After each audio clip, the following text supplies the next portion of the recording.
reading the blitz. He's triggering the center to go to handle it. He's throwing sharp slants right now. Brady pumping, throwing end zone.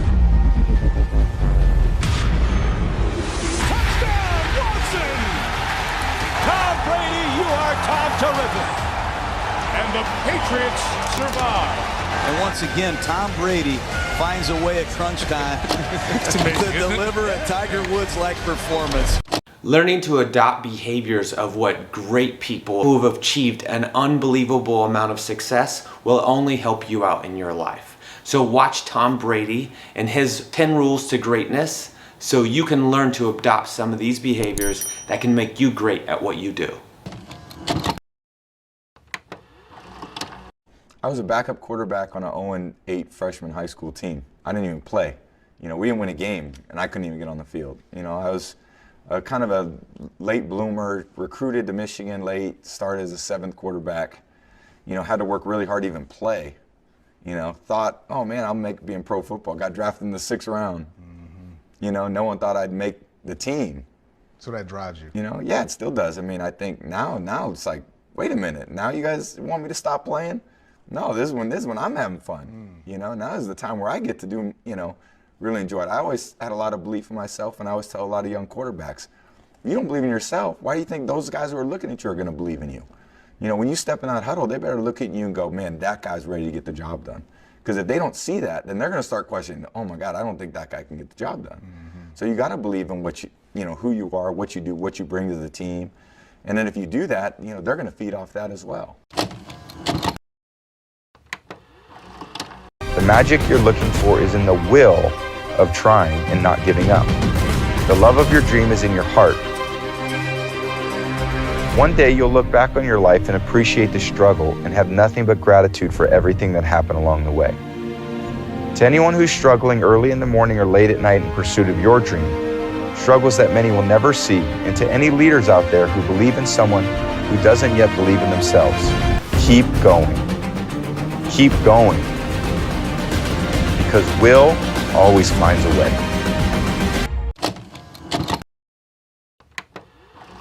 Many people say you're their hero, but who's your hero? Who's my hero? It's a great question.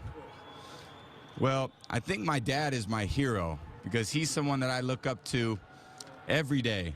And my dad. I got to work really hard to feel good, and it's a demolition derby every Sunday. I'm not 22 on the field. I think I have a lot of experience. I think if anything, the most challenging part is the emotional aspect of football for me, because when we win, it's a relief, and when we lose, it's depressing. It's not like it's the joy, the happiness. It's a relief, because when we win, sometimes just winning isn't good enough for you. Because you expect perfection. Now when you expect perfection and it's less than perfect, you feel like there's a down part to that. And I'd say, if anything, that's the hardest part for me as I've gotten older. Think about Tom Brady, 7 Super Bowl rings. This guy's mentally, physically, emotionally, and spiritually so prepared before he even stepped on the field. But when he gets on that line and that ball's hiked, I call it adapt or die. You don't know what the hell's coming at you. They're trying to fool you on the other side of that line. They're designed to fool you. Sometimes he might get sacked. Sometimes he might throw an interception. Sometimes he might fumble. That's his worst nightmare. But that guy is exactly what I'm talking about. You can see him angry, but you see him immediately readjust and go, what's my North Star here? Score a touchdown.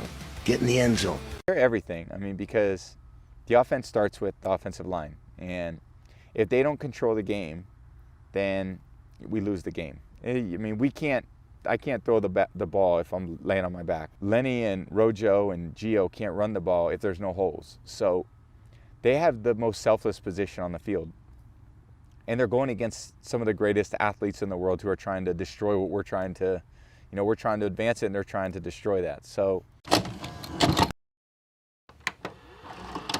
just have to do a better job. It's certainly all of us feel it. It's not any one thing. It's a lot of things collectively, and we've always won as a team, and we lose as a team. And you know, when you lose close games, there's a lot of plays that you wish were different. And you know, there's just not going to make any excuses. We just got to do a better job. And there's only one way to do a better job, and that's to learn from it and correct it and go out there on the practice field and work harder at it and you know, go out and execute it better next weekend. Every single day.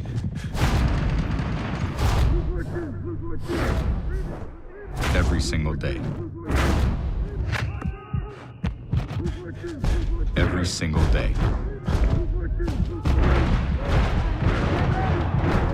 Every single day.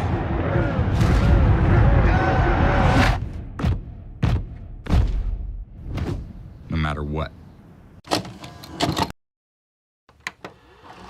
I'm at my highest level. So, you know, I want to keep doing, you know, the things that I love to talk about outside of sports, because I think I've, you know, grown in different ways, is, you know, how do athletes, how do people, you know, in every career, you know, maximize their potential, and how can you, if you commit to the right things, be the best you can be? Because that's what I feel like I've learned. I've used, you know, the things that I've learned in football and trying to educate not only athletes but other people. You know, how can you feel your best? How can you be your best? You know, and that's part of the, you know, second career of my life. But what I want to do in the meantime is I want to inspire people through my action, not, you know, tell them what to do, but just show it. And I think part of, you know, I did a docuseries last year that, you know, was alluded to here, is to just show a little more insight into my life. And you're right, for all of us, you know, you reach a certain point in your life, you give everything you have. It's the biggest commitment. And, you know, unless you're willing to make that commitment, you know, for me, I was very blessed with those things. I want to make the commitment. I love working hard, and, you know, I want to continue to do it for as long as I can to inspire other people who don't think they can do it, or people that weren't told that they could do it, whether they were 22 or whether they were 16 or whether they're 40, that they can do it too. You know, I have a lot of grown-up issues. You know, you deal with kids and family and, you know, life things. And, you know, a lot of younger guys don't. That's just a reality. And when you're an older player, you don't take those things for granted, because you realize the things that you're putting off are very important and things that you can't get back. And the longer you do it, you know, you try to express to them that, you know, these are important things. And if it's important for me to sacrifice for them, they got to do the same. And that's the reality of football. Is it takes on part of your life, because this is, you know, you play for a long period of time during the season. It's not, you know, their games are scheduled every Sunday, so they take precedent over basically everything else. And you know, it's a lot of important things we're doing, and trying to do the right thing. I didn't have an easy experience. I didn't come in as a top-rated recruit. I didn't come in with the opportunity to play right away. I had to earn it. And you know what the greatest honor I've ever received as a player is? In my 4th year and my 5th year, I was named team captain. That, to this day, is the single greatest achievement I've ever had as a football player. Because the men in this room chose me to lead their team. And these were my best friends. These were the guys that knew that I liked to work, that knew that I loved football, that knew that I loved to play, that knew that I wanted to be the quarterback for Michigan. And all the lessons that I learned here on State Street and in the big house, that's still what I bring to practice today. And after 14 years, I love the game more than I've ever loved it. But where did I learn the love for the game? Where did I learn to practice? Where did I learn to compete? It was sitting in the same chairs that you guys are sitting in today. We went skiing. We had a little trip there. You know, we have a place in Costa Rica we've been to. Mm-hmm. We were in the Middle East for a week, and then we're here at Disney. So how are you spending your time here at Disney World? Well, there's a lot to see at Disney World. This is a great place, you know. And the kids, I mean, how they look forward to coming to Disney is just, it brings the excitement out of you.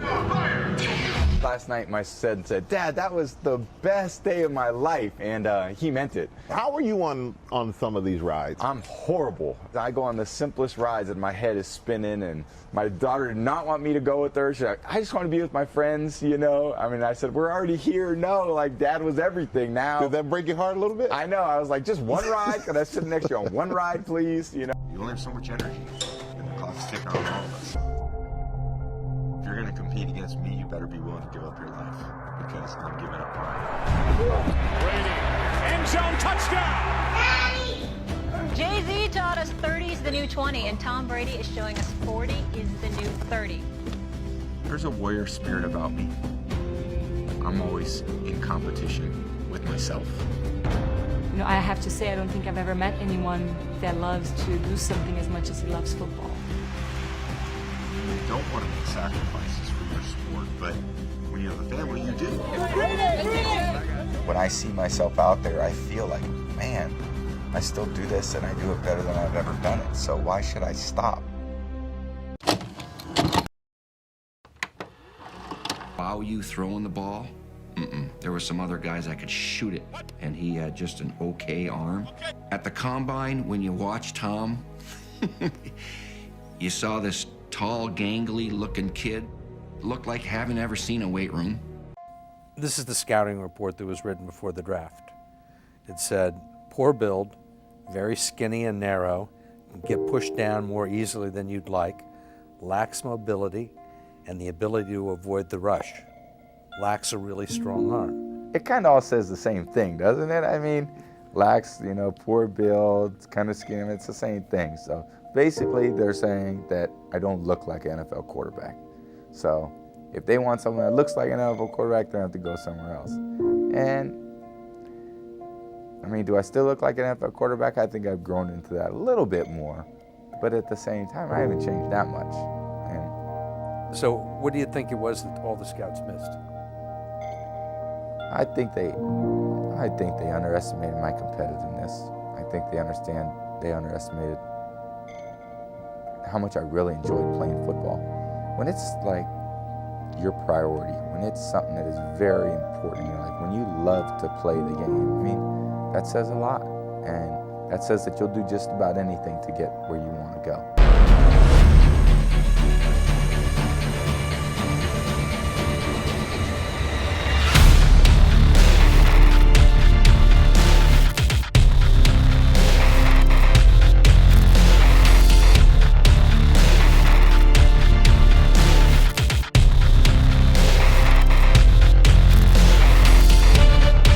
When we can learn from people who have achieved great level of success, and the phrase stand on shoulders giant. So for example, you've just watched a series of what make this person great.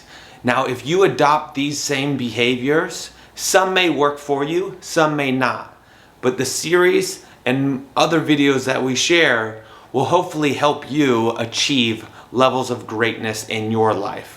Adopting behaviors that successful people do will only help you out achieve more. You can take some and you can drop some. You don't have to do them all. Some may work for you, some may not.